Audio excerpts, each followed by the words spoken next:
What's going on, good people? Thank you.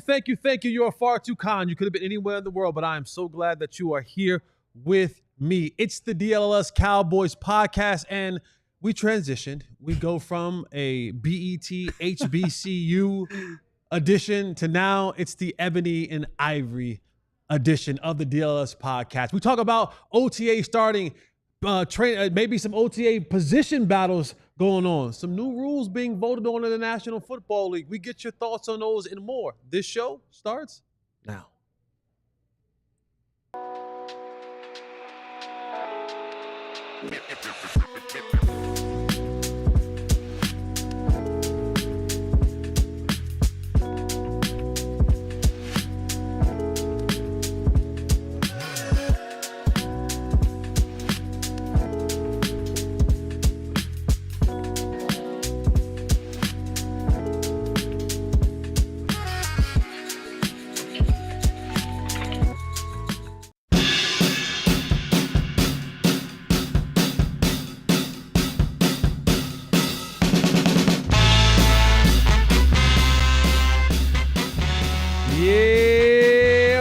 OTAs begin today. I love today. Today is great. Today is a fantastic day. Thank you all for joining the DLLS Cowboys podcast. Make sure you hit the like and subscribe button. Make sure you tell a friend and tell a friend. Put this in the group chat. Put this in the family chat. Put it in the church chat. Whatever it is, when we hit go, you and whoever you know need to be right here with us. We got rid of Papa. Well, kinda.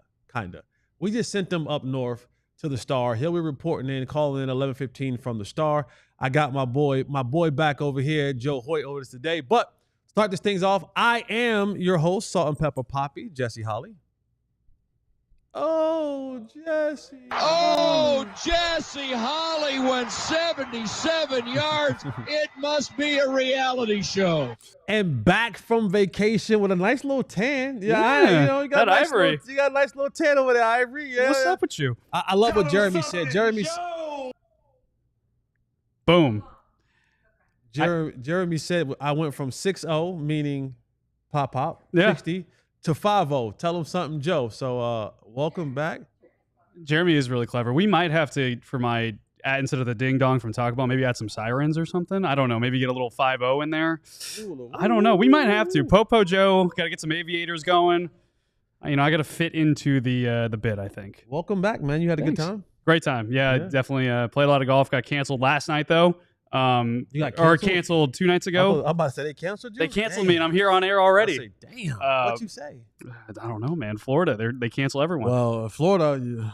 Okay. Maybe they uncancel everyone. I don't know. Where were you January? Never mind. But yeah, flight got canceled on Sunday nights at the staying extra in Florida. That's why I wasn't here yesterday. But now I'm back, feeling ready to go. Excited to talk about some OTAs. Absolutely. Before we get into OTA talk, I do want to send a shout out. I've said this time and time before. I'm involved in the growing and building of girls flag football in DFW, and we had our inaugural season kickoff this year. It was a 6-week season. Mm-hmm. We did clinics galore beforehand, and when I tell you where we started 10 months ago with these girls at this clinic, it was daunting. Mm-hmm. Yeah. I mean, it was, I was like, I remember telling Danny McClay, I was like, Mac, I don't know about this one, buddy. 6 weeks? And he's like, man, just come on, like, man, we gonna do it. And last night they had the championships, and a lot of the girls that I saw in the clinic that we had 10 months ago, who didn't know where to line up, didn't know how to catch a football, didn't know what football was, couldn't tell you a first down from a touchdown to a field goal to a hockey goal. Yeah. The improvement that I saw was phenomenal. And shout out to Arlington Martin girls who won the inaugural let's go. girls flag football in DFW last night. They had it at the Star, the Ford Center at the Star, and it was great. It was the championship game was Arlington Martin versus DeSoto girls. Wow. And so they had a nice little crowd out there, man. It was phenomenal. The game was intense. The girls were competing. I mean, like, if you get a chance, just at some point in time, when we kick off the season again next year, come on out to a game. We play games in Arlington. We play games at the Star. We play games in at Kincaid sometimes in the South, Dallas. It was great. So shout out to the girls of Arlington Martin for winning the championship last night. That's awesome, man. And I think I saw that UT Arlington, speaking of colleges, is now going to have, or they're starting a women's flag football team, Division I team. So I think UT Arlington, Texas Wesleyan, yeah. Or So I mean, it's really cool just to see the game evolving for women in flag football, and I think it's something I hope to continue to grow. That sounds awesome. Arlington Martin DeSoto, that's an excellent matchup. It was great. Yeah. I'm telling you, it was great. It was some high level stuff happening, and DeSoto has one girl in there. Her name's 25. I don't know her name, but when I tell you she plays safety, she primarily plays safety, and I mean like great hands. Yeah. And DeSoto got down. She went and played receiver. And it was like, you know how Jeff says TBT2? Quarterback pat that thing 2 times and was throwing it to her. And she was all hands catching. It was a great game. It was a great game. And shout out to my boy, Danny McClay, who is who orchestrates all of this, who was, I mean, so many no's. So no after no after no after no after no. And he kept at it. And it was a great it was a great thing that he done. And I'm happy to be a part of history because it's the inaugural season here in DFW. And so hopefully more things to come with that. All right, so let's get to the boys' side of football. The Dallas Cowboys start OTAs today, and the new era begins. Brian Schottenheimer, the new head coach, he takes on the task now of getting out of this little drought that the Cowboys have been in for almost 30 years. Over 11,000 days. 11,000 days since the Cowboys have been to a Super Bowl? To a conference title game. Conference title game. I looked it up. I did the math because I joked when the Stars won to advance to the Western Conference Finals, they ended their 349-day drought. So, if you look at all the years and stuff, I think the Cowboys have now been almost a 360-month drought, 11,000 days. That's crazy. It's a long time. It's a little bit more than a little bit, I would say. Yeah, absolutely. It's a little bit more than a little drought. But the Cowboys begin OTAs, and the first thing that you think about is when you hire a new head coach, what is the identity, right? What is this coach, especially if that coach is an offensive coach or a defensive coach? In this particular situation, Brian Schottenheimer is an offensive coach. And so you think to yourself, what is going to be the identity of the Dallas Cowboys offensively? You're already seeing that he's trying to bring in kind of good leader type guys, right? He doesn't want the kind of, I shouldn't say the knuckleheads, because he's like, well, come on, GP. Yeah. But, he wants team captains. He wants guys who are who understand how to be a pro, doesn't need much coddling and hand-holding. They want to come in and they love the game of football. For sure. And that's important. But what is and I feel like we asked this question about the Cowboys far too much. Yeah. What will the identity be of the Dallas Cowboys? And the one thing that Brian Schottenheimer talked about in his introductory press conferences was, we are going to run the ball. Mm-hmm. And that is a task, because you're talking about, one, you don't have the premier back. It's not like you got young Zeke back there, right? No. You didn't call, who didn't they call? Oh, they didn't call Derrick Henry. They didn't. I'll let you since Pop-Pop's not here, one thing I'll probably try to do today is add a couple of Pop-Pop-isms, while he's not here. So they didn't even call Derrick Henry. They didn't call Derrick Henry. He lives here. He trains here. He wanted to be a part of the Cowboys, but they go out and they sign Javonte Williams. They go and get Miles Sanders, and then they draft Blue from Texas in the 5th round as a change of pace back. Mm-hmm. If that's going to be Brian Schottenheimer's calling card, does he have the horses to actually get it done? No, and I think that's kind of the fascinating thing, and it better be fascinating. I think one thing we have to kind of clear up as a little bit of a misnomer when it comes to Brian Schottenheimer, I think everyone looks at the last time he called plays was 2020 in Seattle, so it's been 5 years. One thing I think we will see from Brian Schottenheimer, and probably not as much this week during OTAs, but once training camp hits, you'll start to see how Brian Schottenheimer has kind of gone away from play calling and started taking pieces from other people. He has Clayton Adams in there, who's obviously a very intelligent run game guy. Connor Riley, same thing from Kansas State. And I think you're going to see kind of Brian Schottenheimer's identity unfold. But one thing I want to clear up, people think of his time in Seattle and they say, hey, this was a guy that just wanted to run the ball constantly, wanted to run it down your throat. He was the main guy that asked to have a running back in the first round. He wanted to let Russ cook by the end of it. He was the one that actually wanted to have Russell Wilson have more impact. But Pete Carroll wanted to run the ball more and stick with that. And that's honestly where the kind of disagreement between the two ultimately led. And they're on good terms now.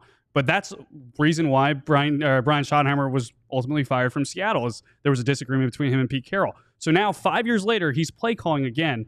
And I do think he wants to run the ball. When you look at what he's done so far compared to what he said he wanted to do, everything's kind of added up. Hey, we want to fill a lot of holes so that we can draft best player available. I think that they did that through free agency, even though questions about the high-end talent of it. You look at a lot of stuff they've done. I think today, we're going to talk about this later, they claim Tyler Booker is an instant impact starter, a guy that they can start from day one.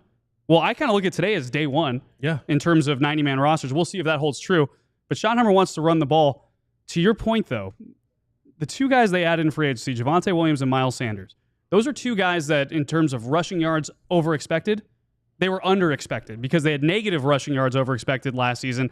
Javonte Williams the last 2 years. You start looking at what kind of horses they got. Jourdan Blue, I think in terms of high-end potential, that is the guy you're hoping for the most from.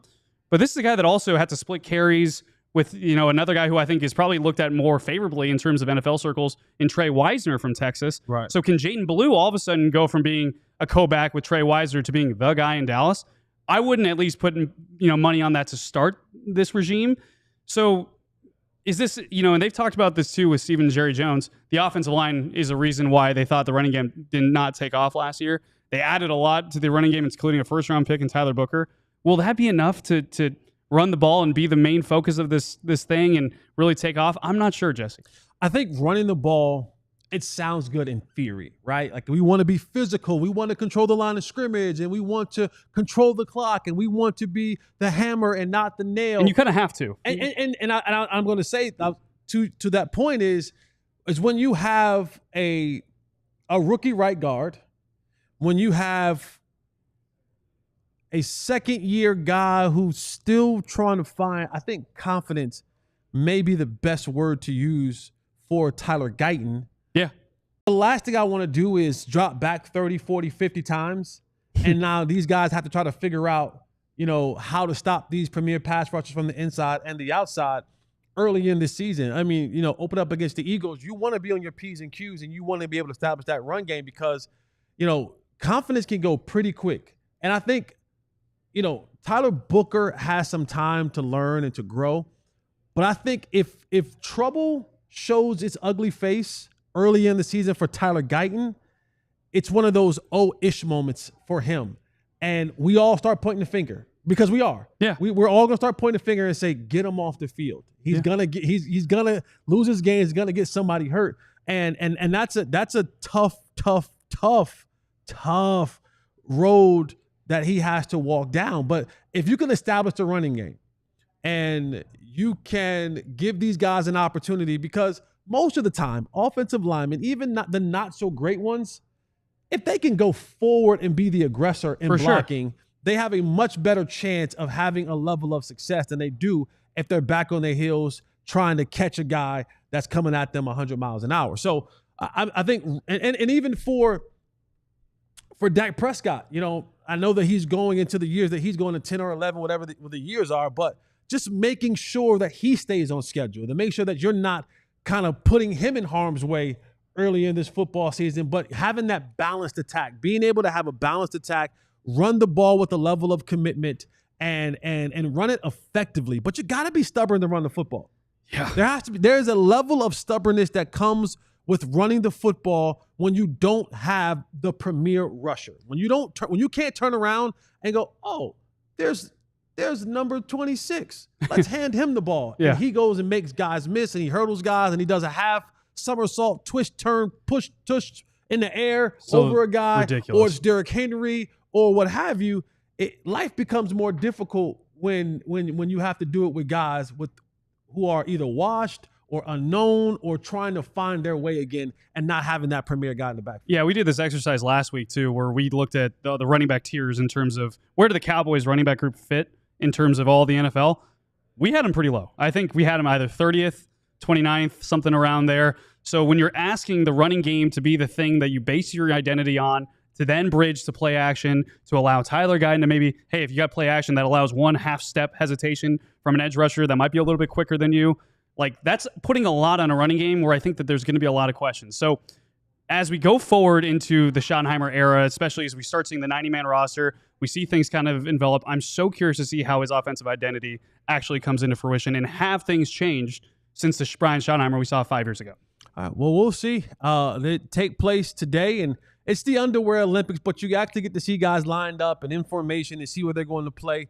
Next, we'll go to Pop, who's down at the Star, or up at the Star, as he would say, and see what's going on with him and what he has brewing up there with the new era of Brian Schottenheimer and the Dallas Cowboys, starting OTAs today. This is the DLLS Cowboys podcast. Stay with us. We'll be right back. I thought about this last night when I was looking at it. I was like, man, we had this Mando read. I was like, to the window, to the wall. To the wall. To the sweat drop down my. Mando. Yeah, to the sweat drop down my balls. Oh, all the Mandos call. All the Mandos call. I like it. Mother. Yeah, we like Mando. Mando is dope. Mando is good for you fellas. If you're going throughout the day, man, and it gets a little weight from you, and maybe you get a little funky under the arms, in the grundle. What do they call it? The grundle? I think it's the grundle. The grindle. Grindle. Spray. It's on the notes. It's on the note.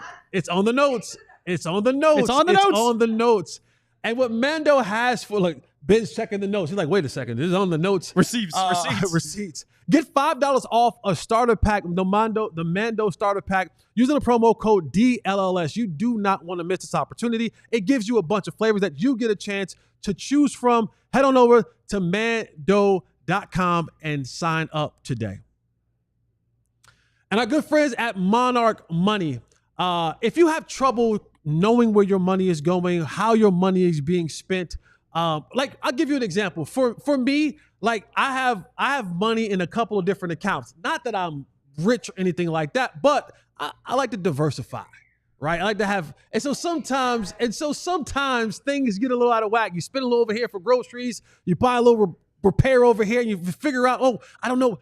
Mando can help you as well. Money. But Monarch Money can help you as well. Head over to monarchmoney.com, use the promo code DLLS, and get signed up. They get your money life in order. You know how to budget, how to save, because we're in the tight times right now. For so sure. You just can't be spending money all willy-nilly.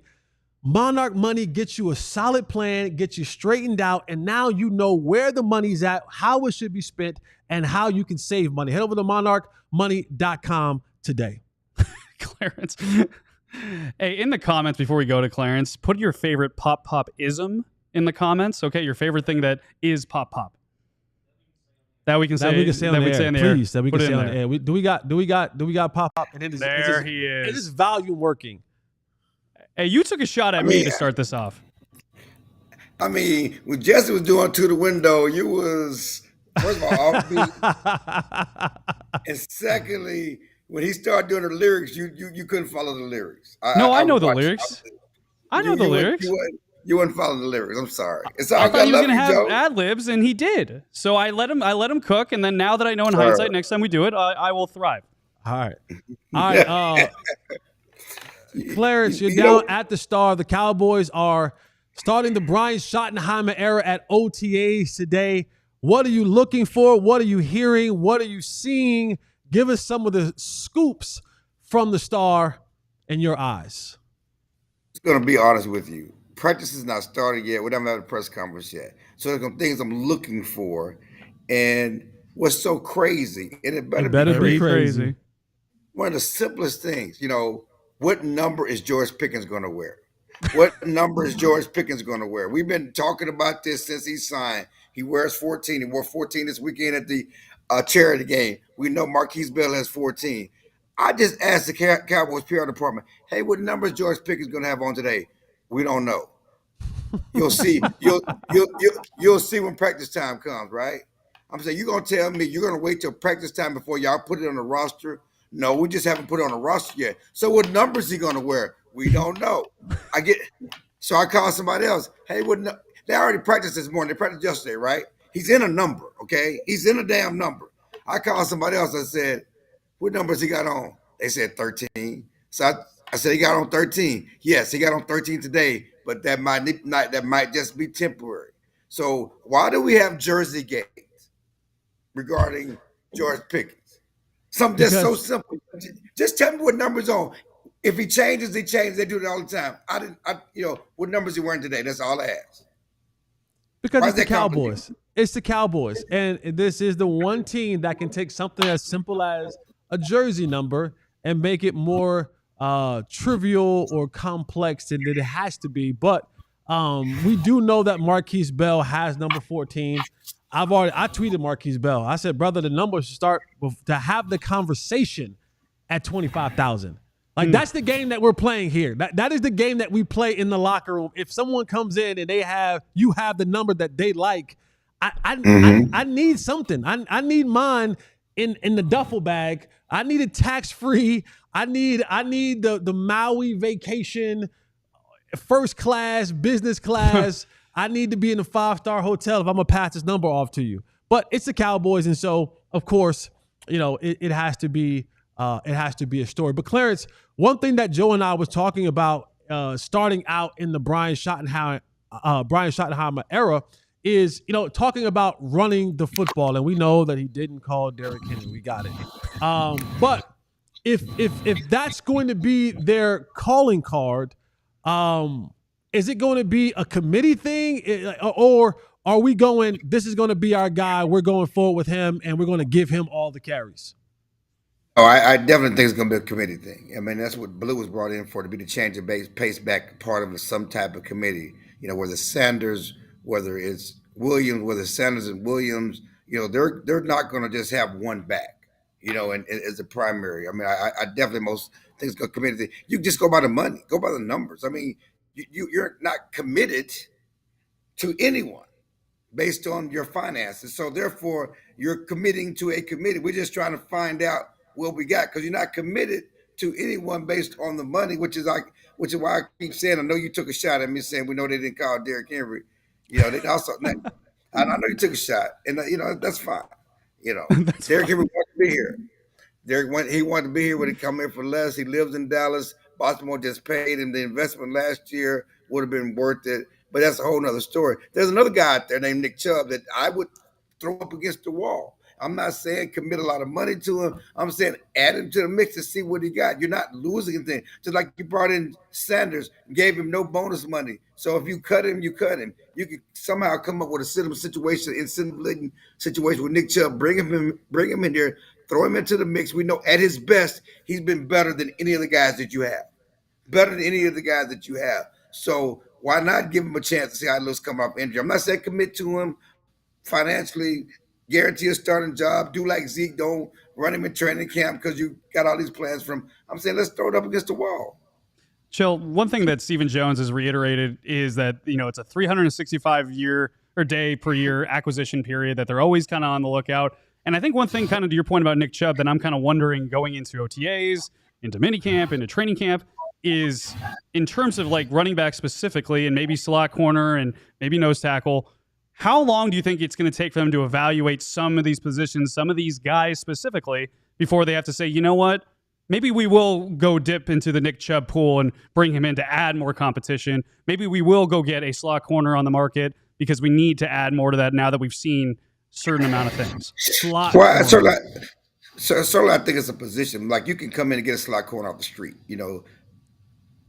I think we learned a lesson by trying to find defensive tackles who hadn't practiced and hadn't played and are old and out of shape, and bringing them in the training camp. I think we've learned our lesson. At least we hope that they've learned our lesson. Like Nico has learned his lesson. He's not going to trade, his next superstar. Okay, we think that we've learned a lesson from signing guys late, older guys to fill in roles. Certainly, you can get a slot corner, somebody else to contribute.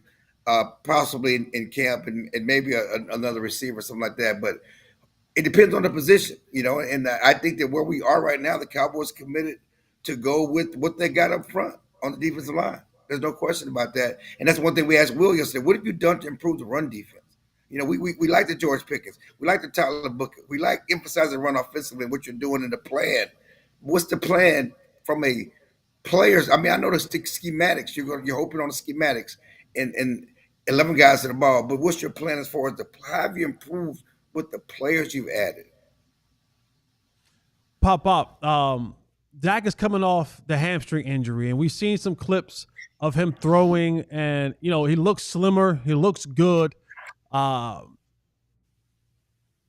is he mentally in a good place to get back out there and compete at the highest level for this Cowboys team to take the next step? That's a loaded question. That's a loaded question. I think there's no question. I mean, it's a loaded question because it takes more than just him. I mean, yes, mentally he's there. Will he do it? I don't know, because do they have the players around? I just talked about hole. We talked about the hole at running back. You committed to running back. We don't have any running backs we like. We talk about, the defensive line. They really have improved the run defense. From a mental standpoint, Dak is ready. Dak, it feels good. He told me he plans to, be more of a dual threat as he was early in his career. He think he's been working on running and sprinting and doing more things in the offseason. He doesn't think that's why he got hurt. But he's going to do whatever he can to bring that dual threat back to fruition. But he's focused. He doesn't like being called injury prone. He gets sensitive about that. He's not sensitive, but he's sensitive about you trying to call him injury prone and all the other stuff. So from a mental standpoint, obviously new father, again, getting ready to have a second child, he's ready. As I said before, you look at what Philadelphia, they got the best offensive line. They got the best running back. They got 2 first-round receivers. They got first-round picks all over the defense surrounding Jalen Hurts. Jalen Hurts as a thrower is not a better quarterback than Dak Prescott. But what Jalen Hurts has around him has allowed him to succeed or supersede Prescott as far as playoffs because he has a better team around him. So it's a loaded question for me. But I think he's ready mentally. Will they get it to the next level? I don't know. Clarence, Joe Hoyt, DLLS Cowboys here. What do you? No, it's funny real quick. Some people at the window, because I'm in the media library, and I thought it was Todd and some guys, so I just shot up the finger, and it's not. It's some two people. You shot the middle finger to some random people? Who? I thought it was the media. I don't know. I'm saying, I'm sorry. Just some random people got the to some strangers. But you know how they do. You know how Machota and Todd and the guys do. They come in and get in the window and make faces at you. I'm trying to concentrate here, and so I just when I stuck my hands up, I shot the bird. Your Madden awareness rating is going down. FYI, like this is 10 points. I know how they are. That's fair. How they are. That's fair. Clarence, what's your first question to Brian Schottenheimer today, and what else are you just watching? Keeping an eye on today in the next few days. Well, it depends on what Calvin Watkins' first question is, because he gets the first question. The Morning News gets the first question. I'm just saying. Salt Bay. I'm going to start calling you Salt Bay. I'm going to ask you how much chemistry and captains is going to make a difference in next year's team. All these captains you got in undrafted free agency. Whoop-de-damn-do. Why do you have to be a curmudgeon all the time? I'm not being a curmudgeon. I'm having fun. You just flipped off random people. It's fun-loving banter. This is fun-loving banter. Listen, I'm going to ask him about, Pickens. We haven't really talked to him about Pickens and, why the role for Pickens with CeeDee. Have y'all, I know they said they're 2 number ones, but the money and everything else says different. Have you talked to them about the role and how this is going to work? That's a good question. Those are good questions, man. All right, well, we'll let you go. Let you get prepared for the interview and all your hard-hitting questions that you'll be asking Brian Schottenheimer and company today. We'll be looking forward to your report. You're writing tonight? Are you writing tonight? Depends on what they say, sir. All right, well, if you are, then you need to be a diehard so you can look at and read up on all of Pop-Pop's great stuff that he'll be writing from the Star today. And you'll be back in studio tomorrow, so we'll hear all about it tomorrow. Yeah, no problem, man. Oh yeah. Ask Schotty when he's coming in the studio. Jason Kidd was here. Nate was here. Schotty needs to be in here. That text message went out yesterday, right after I left the Kidd interview. My man. All right, man. I'll holler at you. All right, guys. Don't flip anyone off. Bye. Pop the allegations. He's never going to beat the allegations. Never. He's never going to beat the allegations. He's just an old man sitting on the lawn, flipping the birds at people walking by. Dude's never going to beat the allegations. I don't care how hard he tries. You just get to a certain age, and when you get to a certain age, you just do what you want to do, say what you want to say, and people are just supposed to accept it. That's what happens when you get to Pop-Pop's age. And a quick note of where he's sitting. It's pretty easy to see who's walking by. Like, it's a pretty big door. So the fact that he just kind of went like this without looking is hilarious to me. He probably only has one contact in. So that's what he'll tell you. I know. I didn't see with my good eye. He should have used his cat eye. One contact pop. Yeah. All right, man. When we come back, we'll talk about some of the OTA position battles that may be brewing during this offseason and kind of heading into training camp. Make sure you hit the like button. Oh, I'm sorry. He can hear us. Make sure you hit the like button and subscribe button, man. This is the Cowboy DLS podcast. We'll be right back. The sun is shining bright, and you need to look as cool as I do in my Shady Rays. That's right. Shady Rays can get you right. Not only they'll get you right in style, they'll get you right in cost. If you head over to ShadyRays.com right now and use the promo code DLLS, you get 35% off a pair of polarized sunglasses. They have all the styles, the aviators, the blue blockers. They have those big ones that the kids wear nowadays. Like the huge ones, the baseball type ones. Like, they have everything that you need, every style that you need. And it doesn't matter what team you root for, what sport you root for, your team colors, they probably have some frames in that color. But let's just say, for saying's sake, you go to ShadyRays.com and use the promo code DLLS, and you get a pair of polarized glasses for 35% off. They get to the doorstep, and you go, not really thought what they thought it was going to be. What they thought it was going to be. Not really feeling these. Shady Rays say, send them back. Yeah. We'll send you a brand new pair for free. What if you break them? Shady Rays say, send them back. We'll send you a brand new. 300,000 people have given Shady Rays a 5-star review. So head over to ShadyRays.com, use the promo code DLLS, and get 35% off a pair of polarized glasses today. And after you get your Shady Rays, and now you have much better vision, your eyes are taken care of, okay? All right, so now you can go and you can look at some new flooring. That's right. EmpireToday.com has all the flooring you need. And what I love about Empire is they have the experts that work, Joe. Is this not some people that are working plumbing one day, they're working in curtains the next day? No, they're not in lumber and home and gardening. They are floor experts. So whatever you need, whatever style you need for upstairs, for downstairs, for the game room, any part of the house, the whole house, they are the one-stop shop for you. EmpireToday.com. And if you use the promo code DLLS, you can save $350 off. So you'll have 35% off over here, $350 off over here. EmpireToday.com. Hood. We like it. Also, we know Clarence is still listening. We know. I'm just laughing at his comment that he saw silhouettes, and that's what he flicked off. He's like, I saw silhouettes. He's so old. He's just so old, and he just won't. We love you, Unc. I just don't see, and you always give him the benefit. See, that's every your once guy. in a while, yeah. That's your guy. You call him Clarence. You call him Chill. I called him Chill. Like you're the. I got him a lighter for his birthday. I said Unc on it. You keep cutting him some slack in this. Someone has to. No, we need to fully commit to him understanding that he's not Unc anymore. We need to fully commit to him understanding that you are old, bro. BTA. You are old, bro. Let's commit to this thing, and let's really just flat out not let him think he's a young whippersnapper anymore. You can have a young spirit, but you old, bro. I know. Yo. Yeah, I am old. He is old. I am old. As the OTAs begin, we get nearer and nearer to the season, and guys want spots. And this is the time that you get them. New coaching staff. Everybody kind of starts on a clean slate, right? Because you have a new coaching staff in. They have a new mindset, and they have a new way about how they want to do. So when you get out here in OTAs on the practice field, you don't have the pads on, so you can't really do a lot of different things.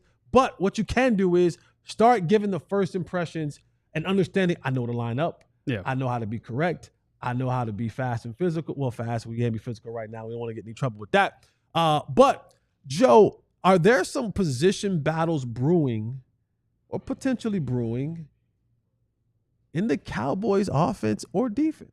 Yeah, I think that there's a bunch. And I think you said it really well, that there's a new coaching staff, new sheriffs are in town. That means a lot of new opportunities. But one position I'm actually looking at is someone who knows one of the new sheriffs really well. And we talked about this in pre-show. It's middle linebacker.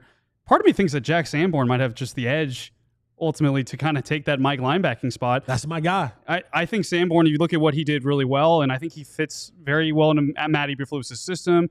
Smart, intelligent guy, knows the defense, can really communicate with other people. And I think also when you look at the other additions they made at linebacker and the guys they have coming back, most of these guys also feel like competition at will. So conversely, I think Jack Sanborn is going to have the edge at Mike right now. And then you look at Will, and I think that there's going to be some interesting things there. Like, we talked about this. Where is Maris Liufau going to line up, right? Is he going to line up at Mike and compete with Sanborn? Or is this a guy that's going to play more Will and compete with Kenneth Murray, who I think when you look at Kenneth Murray, his best attribute right now is his speed, is his high-end physical talent, and his ability to run downhill and make plays without kind of thinking too much is kind of the thing. Matt Eberflus has a simple defense, right? He's a linebacking guru who will get the most out of guys like that. And I think when you put Kenneth Murray at that weak side linebacker position, that could be the best thing you have in terms of going downhill until DeMarvion Overshown comes back, and then they can compete with it. But is Maris Liufau going to line up at Will or Mike? That's one of the questions I have. But right now, it kind of just feels like Sanborn has an edge. Sanborn's my guy. White, give me the white linebacker with the bump on his nose. Give me the white linebacker that's had the nose broke on the bridge, right? Yeah. That's my kind of guy. Yeah. That's a guy I can get behind. That's a guy I can cheer for. And he knows the system.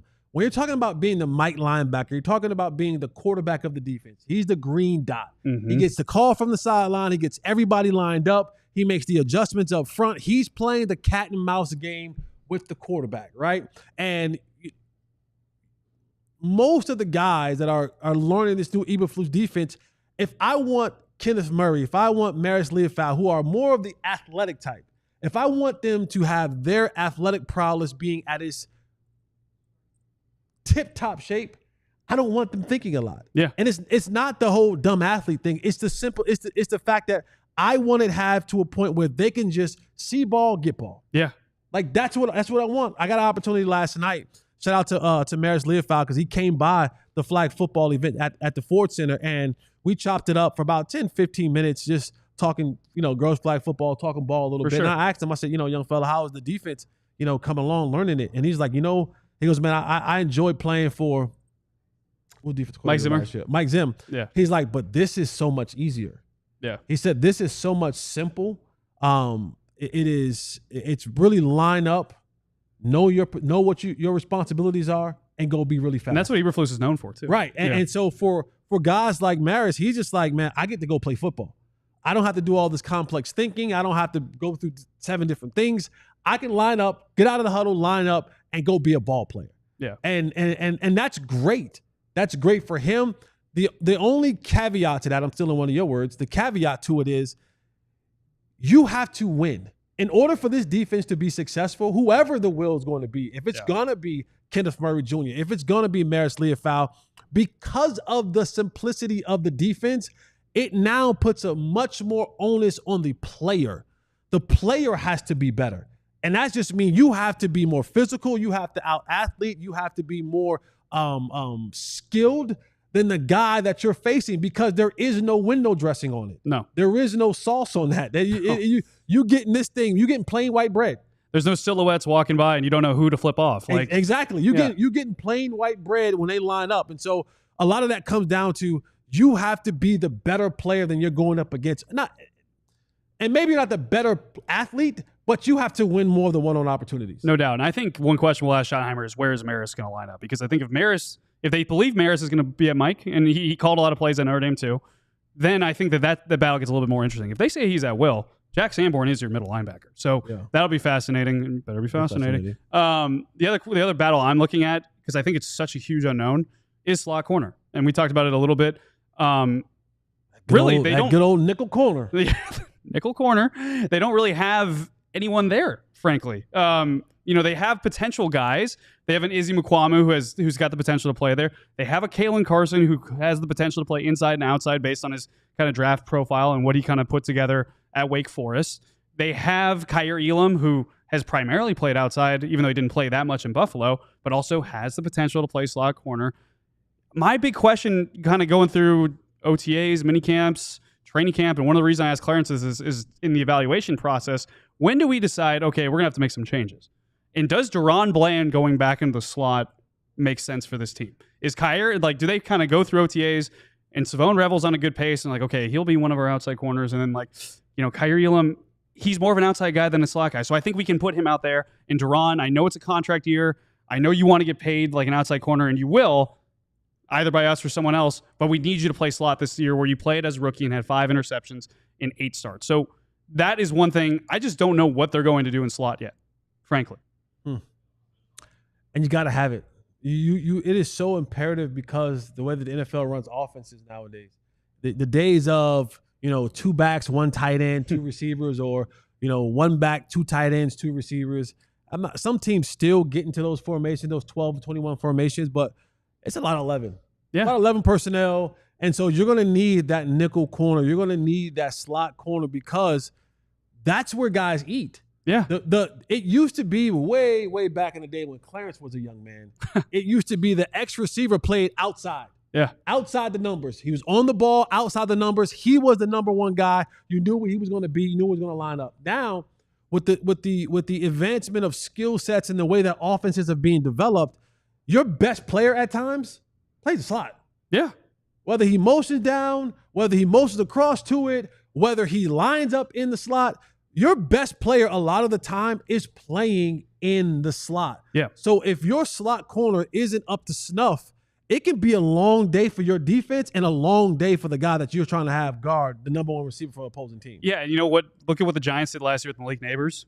They said, we're going to target you 20 times a game, and we're going to move you all over, just trying to find a better matchup. So, for example, when the Giants come into town and Malik Neighbors is getting motioning all over, where do you think he's going to motion around and line up a lot? Is probably in the slot when they play the Cowboys early on next season. So I think that that's something they're going to have to figure out. And I'm a big believer that a lot of people don't really know what they had until it's gone. And I think we're going to look week 4, week 5. You're going to see Jourdan Lewis have an interception and 2 forced fumbles in Jacksonville. And you'll be like, man, we forgot how consistently reliable he was the last 7 seasons and minus the injury stuff. So I think that it's so important. They got to figure it out. I don't know if they have a true answer yet, and maybe in the back of their mind they do, because if you look at what they did this offseason, they really addressed every need theoretically, right? In theory, like they added guys in a lot of places. They didn't do that with slot corner. So part of me wonders if they were really confident in one method, but if that method fails, I don't know. One other matchup that I kind of want to talk about, and it's more of a me versus me. It's a me versus me battle, and I think it starts at the left tackle position. Yeah. This is going to be a huge offseason for Tyler Guyton. And I can't say it any more plain or clearer. You're going to have to, and I hope that Schotty is willing to make the right decisions and not wait on it. Yeah. If what you see is not producing what you need for it to produce, be willing to make the change. Be willing to make the adjustment. And for Tyler Guyton, coming up the year that he came off last year, all eyes on him. Yeah. All eyes on him, because that is a premium position. And I know that he didn't have a lot of starts in college, and he went from the right side to the left side, but you're here now. You're here now. And you have to take whatever steps that is, whether that's mentally, physically, emotionally. And I know that with Clayton Adams and his crew coming over from Arizona, you've heard some talk about, the technique changing and that being a possibility of helping Tyler Guyton out. But I need to see it. Like we need to see it pretty soon that he is different than what he was a year ago. He is the biggest X factor for the Dallas Cowboys in 2025. Tyler Guyton, for whether they have success or not. Because if they don't have an answer at left tackle, a just serviceable answer, right. And I think that's all Tyler Guyton has to be. I know you drafted me a first-round pick. You drafted him to be when you use his pick that high, you want your offensive tackle to be a top 10 player at his position. I don't think that that's the expectation you can have for him right now, and I think that's okay. I think he's a raw developmental prospect that you need to see take a significant step in development and be a serviceable left tackle that you can count on to not have 2 penalties a game and allow 10 pressures a game. Like, if you can get him down to, 5 pressures a game, like realistically, 3 to 5 pressures a game, that is an improvement that I think will be serviceable enough for them to run the rest of their offense. So I kind of goes back to our original point too, talking about what kind of identity Schottenheimer's going to have. I do wonder if you have to manipulate your identity to help out your left tackle. If you have to run the ball, have to go play action, even if the running backs are not making a bunch of plays over expected, because you need to give Tyler Guyton a crutch, frankly. That'll be one thing we'll see as things go on. I'm not giving up on Tyler Guyton objectively. I think that there's still a lot of talent in there. I think if you look at what happened in college There was a turning point for him when he got his confidence boosted. And after that, there was a good amount of success. I think he's just waiting for his confidence boost moment. But there's never a guarantee that comes in the NFL. We need it, Tyler. We need it, Guyton. Come on, man. We need it. I said I was going to be easy on you, man, and give you some grace. And I do. I want you to be good. I don't have a lot of patience to get there. Fair. I need to see it more. I need to see it quicker rather than later. All right, man, we're heading to our final segment. We're going to talk about some things that are happening, being voted on today around the National Football League at the owners' meeting, the Tush push, maybe a little bit of flag football in the future for some NFL players. Well, not me. I can't play flag football. I don't know. I might put you on the team. Well, if the thing don't pass, I'm putting you on the team. We'll see. All right, we'll see. We'll talk more about what's happening around the National Football League when we come back on the Cowboys DLLS podcast. I told you guys earlier, Pop-Pop's up at the Star. He's probably going to write a story. I saw Joe Hoyt put up a story. Was that last night or this morning? This morning, yeah. This morning, you put up a story. Like, look at you. You're an overachiever. Go on vacation, come back already putting stories up. And if you know why you haven't read it yet? Because you're not a diehard. You're not a diehard. So you miss out on the opportunity to catch some of the great work from 5-0 Joe. 6-0 Pop-Pop's going to write his later on. But that's what we do here at DLLS. We give you quality content each and every day. Now, maybe today's it's the Cowboys. Maybe tomorrow it's the Stars. Maybe the next day it's the Rangers. Maybe after that it's the Mavs. Hell, you might get all four in one day. But the content never, ever stops. We have great discords, right? Fantastic. Fantastic discord. We talk about a lot of different things. Football, basketball, hockey, feet, cooking, all that type of stuff that we like to talk about in those discourse. In addition to that, when you sign up to be a diehard, you get a free t-shirt. Yeah. You get a free t-shirt. Look at that right there. Look at that. Free t-shirt. Pays for almost the membership right there. Boom. You get your carrying card. Got to have a carrying card. Got to have a carrying card. I almost said something, but you know who you are, who got a really nice t-shirt, a DLLS t-shirt. Looks really good in the DLLS t-shirt. You know who you are. Get your carrying card. What else can you get? You can get 20% off. Yeah. 20% off all of our events. I am telling you, we are going to throw some bona fide fire events this Cowboys season. Hopefully, I'm back on the pre and post game show for the DLLS. Hopefully, we make that happen. You know what I'm saying? Need a little that. But hey, if you sign up to be a membership, then we get the funds, and then I can be on there because we got the money to maybe to be on that. Yo. Sign up to be a diehard. Use the promo code or go to alldls.com. Sign up to be a diehard today. Not a threat, but do it now. So the National Football League coaches have the owners meeting. Where's it? In Orlando? I actually don't know where I assume it is. I think it's in Orlando. I forget the exact I think it's location. always like in Orlando or something like that. But they're voting on a couple of things. And I think the main thing that they're voting on, and I do want your take on this, and in the chat, before we get into that, do we have any super chats? I don't want to miss any super chats. I think we got maybe one, yeah. We have one?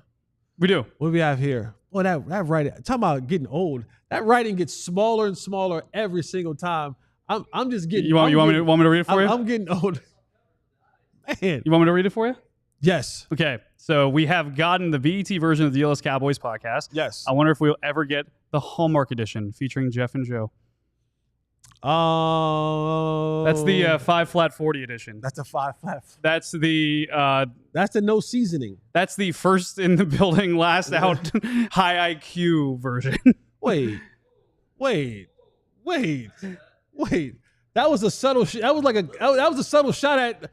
What do they say every time a white draft prospect comes in? Oh, he's a really smart guy. He's first one in, last one out. The lunch pail. Yeah, let's go to the lunch pail edition. Blue collar edition. Let's go to the lunch pail blue collar edition of yeah.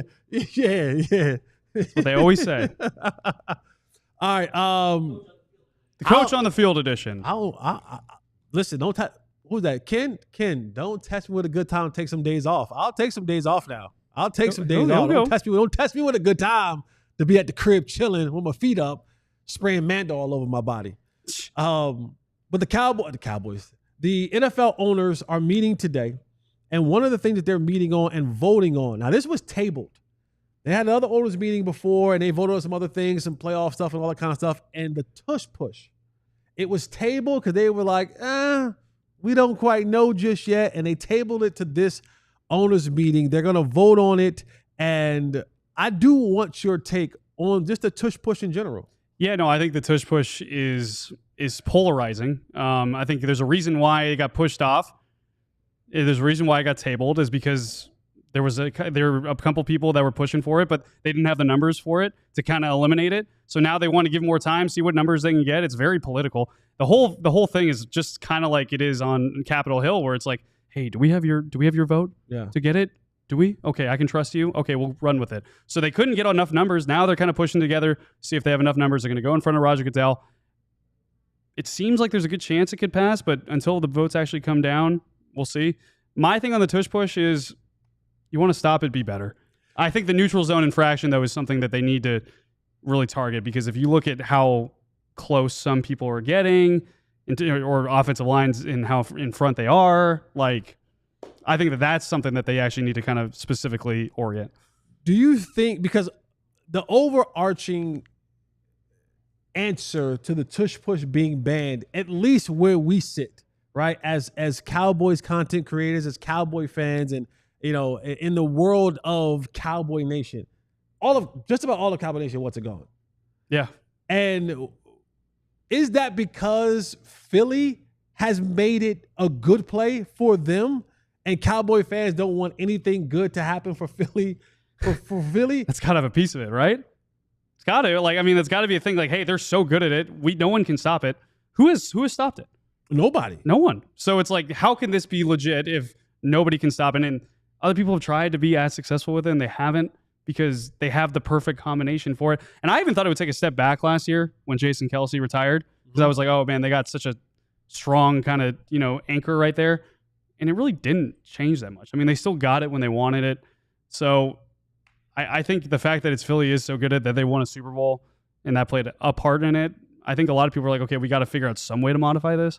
And I think Cowboy fans we can't let the Eagles have this kind of success. Reports have been that people from the Philadelphia higher ups have been calling around other NFL teams and saying, basically what you were saying, like, hey man, like, you're voting for us, right? Like you're voting for us to keep. It's political. Push. Like it is one of those things that they are trying to get votes in their favor to keep the tush push. I think I fall in the same area as you, Joe. If you don't like it, stop it. Yeah. Like I think that's where I'm at. And I mean, I wish Pop was here. He'd be able to give us a history lesson on whoever invented whoever the guy who thought about the first forward pass. Yeah. You know what I mean? Like, hey, you know what? We're going to actually throw the ball forward. We're not going to run the ball the whole time. We're going to pass the ball past the line of scrimmage. It involved forward. Bob Hayes somehow. And it probably did involve Bob Hayes at some point in time. Bob Hayes was in it. But yeah, I just think if figure it out. Like, figure out how to beat them at their game. They found a loophole. It was like when Mike McDaniels a year ago, when he had that motion that kept you running. Oh, yeah, the speed motion. Speed motion. And I was like, he used Tyreek Hill. And he's like one of the fastest guys in the league. So when he goes in, you can't stay in front of him. Yeah. You have an advantage. And then they stop that. It's just like, if I find an advantage and you can't find the fastest guy on your football team to do it, don't penalize me. Yeah. You coaches get paid money too. But I think Knight brings up a 405 brought up a good point too. And like, the defense is specifically by law not allowed to push players on the defensive line forward. So it's like, okay, so if the offense can do it, and I think it's a little bit different. Yes, they are not allowed to push players forward over the center. Yeah. And that's because the center head is actually down in between his legs. Yeah. Like you want to cause some damage. You push another 300-pound dude, and the dude whose neck is bent the way it is bent, and he's trying to snap the ball through his legs. Yeah. That's why you can't push on that particular play. But that's not the same. That's not the case on the tush push. The center's head is up. He knows, he sees what's in front of him. Yeah. And he just barrels down underneath you, and lower man wins. But another thing that they're voting on is allowing NFL players to participate in the Olympics in flag football. In 2028, that's expected to pass per Adam Schefter. And I think it opens up a kind of fun possibility. And I'm kind of curious from a player's perspective. Like 2028 is kind of a little bit hard to project. We still got some time before that, but like what the roster could be. But if you're like an NFL player, like, are you hyped about this? You're like, yeah, I want to go represent my country. Or is it like, dude, to be honest with you, if I'm not getting paid X amount of dollars. I don't know if I want to have an injury risk. I think initially you'll see the excitement because it's USA, right? You get a chance to go and represent the USA. Guys want to go to the Olympics. Yeah. Right? Like, and this is your only way to go to the Olympics because you're not going to play tackle football in the Olympics when it gets anyone. Yeah. So to be able to be a part of all the Olympic festivities, like, I think initially you'll see the excitement be there and you'll see some of the big names be there. But I think after a while, yeah, I don't want to do it. Yeah. Like, you're going to see more guys go, I did it. It was fun. And I like my off season. Yeah.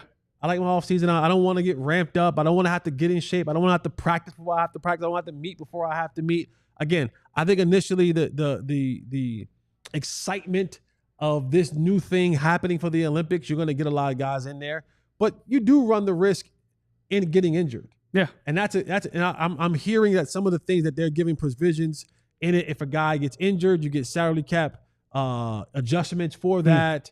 But do I want CeeDee Lamb trying to play against Argentina?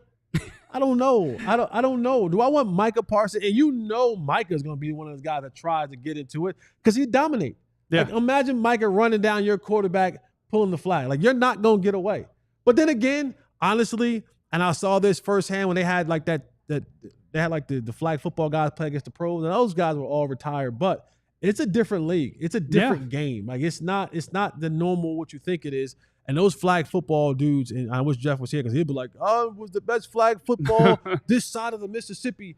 And but it's different. It is different. I will be interested to see initially how it plays, but I think it'll end up like the Pro Bowl. Yeah, I think if you look at this year's Pro Bowl, Kevontae Turpin had 2 sacks playing flag football this year in that game. So I think Kevontae Turpin, you add him as a receiver and a pass rusher. I think that's a guy who could be a candidate for the Cowboys. Quarterback would be interesting. Okay. What? And I like Kevontae.